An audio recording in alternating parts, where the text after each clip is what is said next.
Job losses were minimal last month as unemployment improved. Hello, this is Bruce Steinberg of www.brucesteinberg.net reporting on November 2009 U.S. employment trends that included a lot of very good news, although there are and will be large pockets of weakness.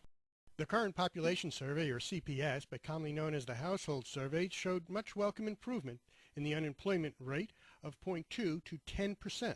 That unemployment rate was the result of 325,000 fewer unemployed persons, a civilian labor force that remained relatively stable by only shrinking by 98,000 to almost 154 million, and the number of them employed growing by almost 280,000. And the number of people no longer in the workforce grew by almost 300,000 to about 82.9 million. The Survey of Businesses, officially the Current Employment Statistics Program, or CES, but more commonly referred to as the Jobs Survey or Report, reported an overall loss of only 11,000 jobs last month, which is the best performance since December 2007 when this whole mess began. The goods-producing sector continued on its decline with a loss of only 69,000 jobs in November. Jobs lost in manufacturing, which numbered 41,000, were across most major subsectors, although losses in several sectors were in the hundreds, not the thousands. The construction sector hasn't started to turn around yet. It knocked down another 27,000 jobs last month, but most of those losses were with specialty trade contractors, while the construction of building sector only incrementally declined, and perhaps because of stimulus money finally making it into the pipeline, heavy and civil engineering construction added 5,200 jobs. And jobs in mining and logging declined by only 1,000, so perhaps it has hit bottom as well.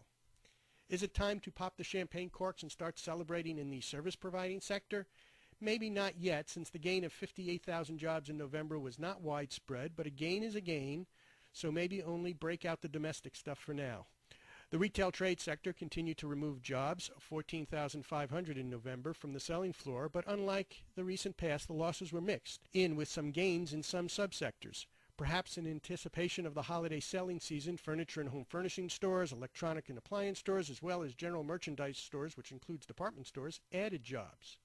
Professional and business services continued on its hiring spree in November by adding 86,000 jobs. Much of the improving performance in this sector can be attributed specifically to temporary help services, more on that in a moment, but management and technical consulting services, as well as computer systems design and related services, added more jobs last month. It is the same and a good story with education and health services. Educational services added 11,100 new jobs as health care and social assistance brought in 28,100 new jobs in most major subsectors, including home health care that added 7,300 jobs. But still no parties taking place in the leisure and hospitality sector that lost 11,000 jobs, spread throughout all subsectors with the exception of amusements, gambling, and recreation that won an additional 2,900 jobs. Government jobs are fairly stable due to the federal government's addition of only 1,000 jobs. State governments added 5,000 jobs, while local governments managed to bring in 1,000 new jobs. The stabilization of temporary help services jobs first seen in the BLS data last month for the past few months does not seem like an aberration.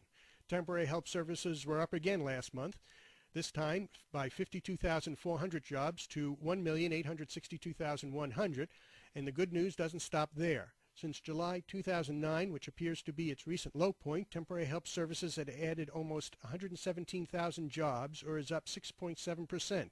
And more good news, temporary help services continues to gain market share, which is the percentage of all jobs, and was 1.42% in November, which is a level it hasn't experienced since February.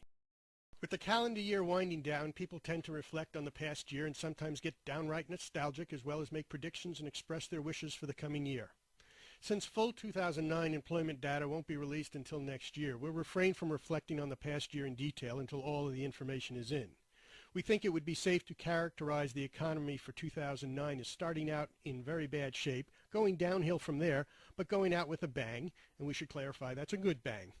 Last month, November, the unemployment rate improved to 10%, and the overall number of jobs lost was only 11,000, which is the best performance since December 2007, and temporary help services job growth accelerated. This has been Bruce Steinberg, and this is just a brief sample of the employment data we have available.